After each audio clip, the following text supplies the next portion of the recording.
আমরা সম্মান নিয়ে কথা বলবো সবাইকে। পরস্পরের জন্য ইসলাম হারাম করে দিয়েছে কারো সম্পদ, কারো জীবন অর্থাৎ রক্ত এবং কারো মাল, জান মাল সম্মান পরস্পর রক্ষা করা ফরজ। পরস্পর রক্ষা করা কি বলেন তো? আর নষ্ট করা হারাম। নষ্ট করা কি হারাম। আমি খুব বেশি লম্বা সময় নিয়ে কথা বলবো না, তবে বলেন তো আমার নবীর চাইতে শ্রেষ্ঠ আলোচক পৃথিবীতে কোনোদিন খুঁজে পাওয়া যাবে? বলেন পাওয়া যাবে? তার যতগুলো ভাষণ ছিল এর মধ্যে শ্রেষ্ঠ ভাষণ ছিল হলো বিদায় হজের ভাষণ, ফি হাজ্জাতিল বিদা। সেই ভাষণটা তিনি যে কথাগুলো বলেছিলেন সে কথা বলতে মোটামুটি 10 থেকে 12 মিনিটই কথাগুলো শেষ হয়ে যায়।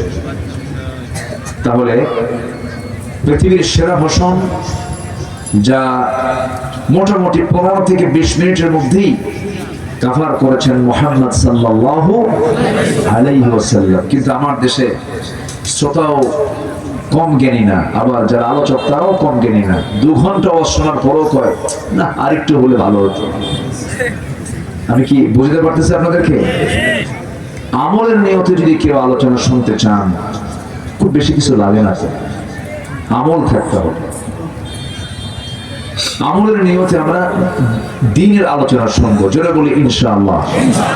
আমার দেশে ওয়াজ বেশি না আমল বেশি? আচ্ছা বলেন,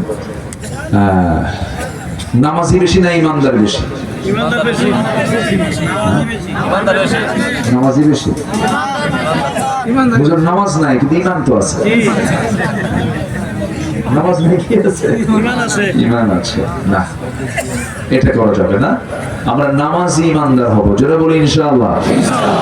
কি ইমানদার হবো বলেন? আমার দেশে নামাজি ইমানদার বেশি না বেনামাজি ইমানদার বেশি? বেনামাজি আবার ইমানদার। কিন্তু